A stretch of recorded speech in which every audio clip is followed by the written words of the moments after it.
Sui Hark's hit movie trilogy about the detective Di Renjie gave birth to a new trend that took a strong foothold in the Chinese online cinema. In the late 2010s, pseudo-historical detective films investigating conspiracies at the imperial court started to hit streaming platforms one after another. Aside from Di Renjie, filmmakers took interest in Song Si. Just like Detective D, Song Si was a real person. He was a court official, judge, and private investigator who lived in the times of the Song dynasty, 5 centuries after the Di Renjie adventures took place. Song Si was the first person to do autopsy in order to determine the cause of death. He's considered the pioneer of forensic medical examination, which makes him an interesting historical figure to bring to the big screen. In The False Emperor, the spring of the detective intrigue starts to wind up when a corpse of a young woman is found in the city of Jianing. A painted fan found at the crime scene points at a man living in the neighborhood.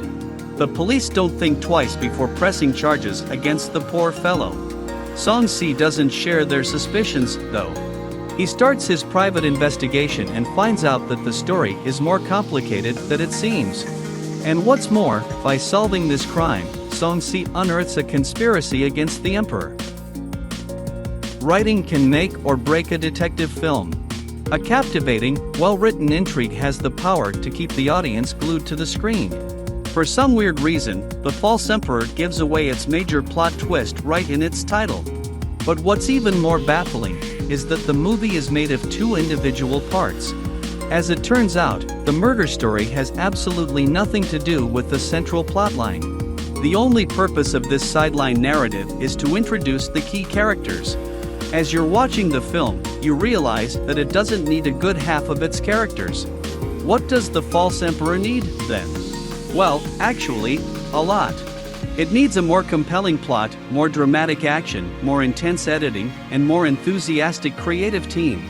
This is one of those movies that seem to have it all, and yet have nothing to offer. For a Chinese actor gang, it's the 3rd time portraying the legendary Song Si. But technically, The False Emperor was the first movie in which gang appeared in this role. The False Emperor was filmed in 2020 and was set to release in early 2021. And while it remains unclear what caused the delay, these things don't happen for no reason. Probably, the creators asked for more time to polish the movie. While you can't bring yourself to call the final product a flop, it definitely missed the target.